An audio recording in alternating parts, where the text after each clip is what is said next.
Apakah kalian pernah mengalami depresi? Mari kita kenali ciri, penyebab dan penanganannya. Saat ini, banyak orang yang mengalami stres, dapat dilihat seperti adanya kecemasan, kegalauan dan kegelisahan yang berlarut-larut. Perlu diketahui, bahwa stres dan depresi mempunyai definisinya tersendiri. Kali ini yang kita bahas ialah depresi. Namun, sebagian besar orang berpikir dan beranggapan bahwa stres dan depresi bukanlah benar-benar suatu gangguan mental. Mereka menganggap bahwa depresi adalah sesuatu yang sepele dan bisa hilang dengan sendirinya. Padahal sebenarnya depresi adalah bentuk suatu gangguan pada seseorang yang lebih dari sekadar perubahan emosi sementara. Depresi bukanlah kondisi yang bisa diubah dengan cepat atau secara langsung. Setiap orang pasti mengalami berbagai masalah dan rintangan dalam hidupnya. Jika seseorang dalam hidupnya mudah putus asa dan tidak kuat menghadapi masalah hidupnya, orang tersebut bisa mengalami depresi bahkan bisa menjadi stres. Depresi bukan saja dialami oleh orang dewasa, tetapi anak-anak juga bisa mengalami depresi yang tidak mengenal kelas sosial. Banyak sekali faktor yang menyebabkan seseorang menjadi depresi dan terpuruk. Depresi merupakan salah satu penyebab utama kejadian bunuh diri, suicide. Apa kalian tahu depresi itu apa? Depresi dan stres yang dibiarkan berlarut membebani pikiran, dapat mengganggu sistem kekebalan tubuh. Apabila kita berada dalam emosi yang negatif seperti rasa sedih, benci, putus asa, iri, kecemasan, dan kurang bersyukur, maka sistem kekebalan kita menjadi lemah. Banyak yang menyebutkan mengenai depresi pada manusia. Pendapat tersebut menyimpulkan bahwa depresi merupakan gangguan emosional atau suasana hati yang buruk yang ditandai dengan kesedihan yang berkepanjangan, putus harapan, perasaan bersalah dan tidak berarti. Sehingga seluruh proses mental, berpikir, berperasaan dan berperilaku, tersebut dapat mempengaruhi motivasi untuk beraktivitas dalam kehidupan sehari-hari maupun pada hubungan interpersonal. Sahabat pendengar, mungkin saja dalam penjelasan ini ditemukan gejala-gejala yang mungkin ada indikasi yang bisa dijadikan renungan bahwa sahabat pendengar mengalami depresi. Simak terus, depresi dapat dikenali dari gejala-gejalanya. Gejala fisik. 1. Gangguan pola tidur, sulit tidur, insomnia, atau tidur berlebihan, hipersomnia. 2. Menurunnya tingkat aktivitas, misalnya kehilangan minat, kesenangan atas hobi atau aktivitas yang sebelumnya disukai. 3. Sulit makan atau makan berlebihan, bisa menjadi kurus atau kegemukan. 4. Gejala penyakit fisik yang tidak hilang seperti sakit kepala, masalah pencernaan, diare, sulit bab DLL, sakit lambung dan nyeri kronis. 5. Terkadang merasa berat di tangan dan kaki. 6. Energi lemah, kelelahan, menjadi lamban. 7. Sulit berkonsentrasi, mengingat, memutuskan. Gejala psikis. 1. Rasa sedih, cemas, atau hampa yang terus-menerus.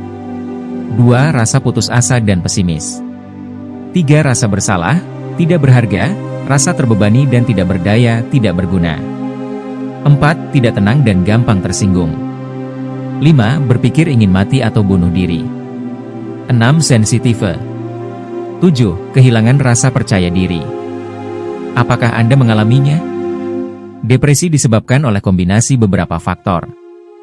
Jika seseorang di dalam riwayat kesehatannya memiliki keluarga yang mengalami depresi, maka terdapat kecenderungan untuk mengalami depresi juga. Menurut tokoh seperti Kaplan tahun 2002 dan Nolen Hoeksema-Girgus dalam buku Dalam Kerangka Extremeler tahun 2002. Faktor-faktor yang dihubungkan dengan penyebab dapat dibagi atas: faktor biologi, faktor psikologis, kepribadian dan faktor sosial.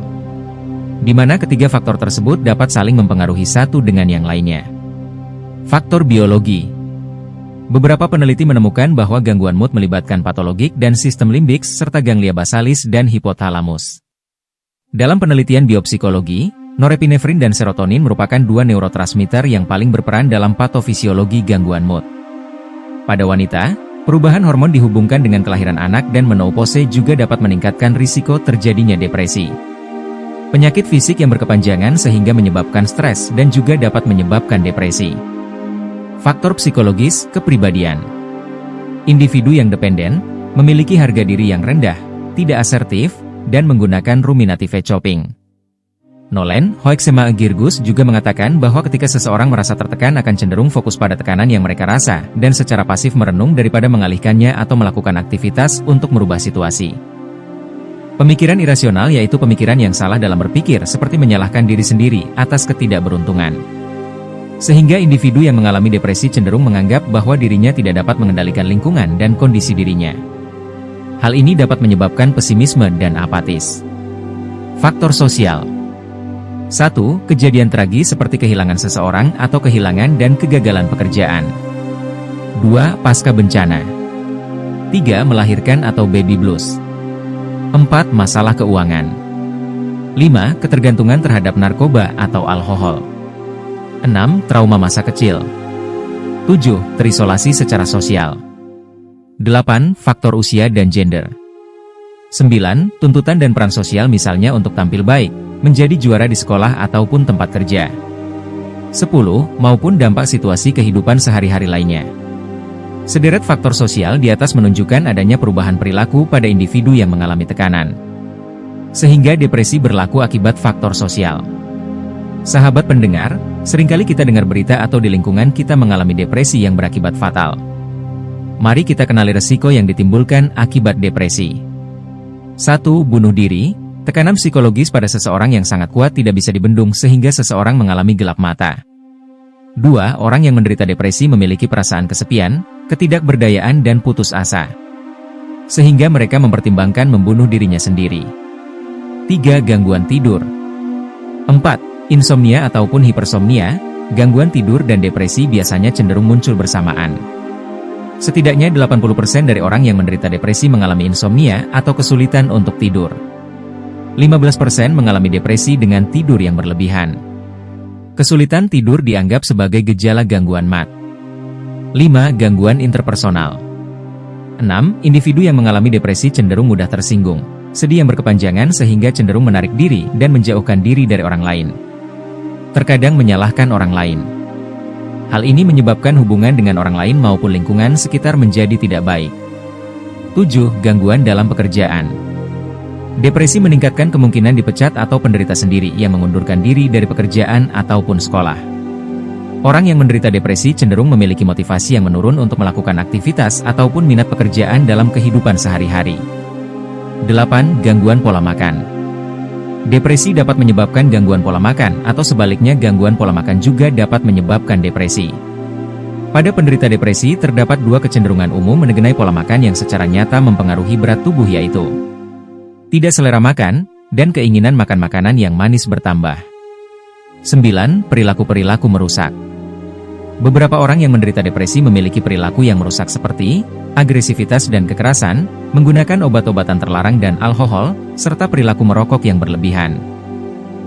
Baiklah sahabat pendengar, dalam menanggulangi depresi setidaknya ada nih upaya pencegahan, guna menjauhkan keadaan di mana orang tidak ingin mengalami depresi. Pencegahan depresi. Beberapa cara mencegah depresi agar tidak terjadi atau tidak datang kembali adalah sebagai berikut. 1. Bersikap realistis terhadap apa yang kita harapkan dan apa yang bisa kita lakukan. 2. Tidak menyalahkan diri sendiri atau orang lain saat kita melakukan suatu kesalahan atau mengalami kegagalan. 3. Tidak membanding-bandingkan diri dengan orang lain ataupun kehidupan orang lain. 4. Pikirkan untuk menyimpan keputusan besar sampai sembuh dari depresi, seperti menikah, bercerai, tentang pekerjaan atau sekolah. Bicarakanlah dengan teman, profesional, psikolog, konselor atau psikiater, atau orang yang kita sayangi atau kita anggap mampu membantu untuk melihat gambaran besarnya. 5. Dukungan keluarga, social dengan mengatakan jika kita mengalami masalah atau sedang mengalami depresi. 6. Rutin lakukan olahraga dan kegiatan outdoor. 7. Tidak terlalu menyesali suatu kejadian, bersikap tenang dan tidak mudah marah. 8. Bangunlah harga diri dan mencoba bersikap dan berpikir positif. 9. Tidak menyendiri, menjauhi diri dari pergaulan, lebih bersosialisasi, melakukan aktivitas dengan lingkungan sekitar. 10. Lebih religius, mendekatkan diri kepada Tuhan Yang Maha Esa. Itulah yang kami sajikan dalam termin psikologi yang berjudul depresi kali ini, semoga bermanfaat. Terima kasih.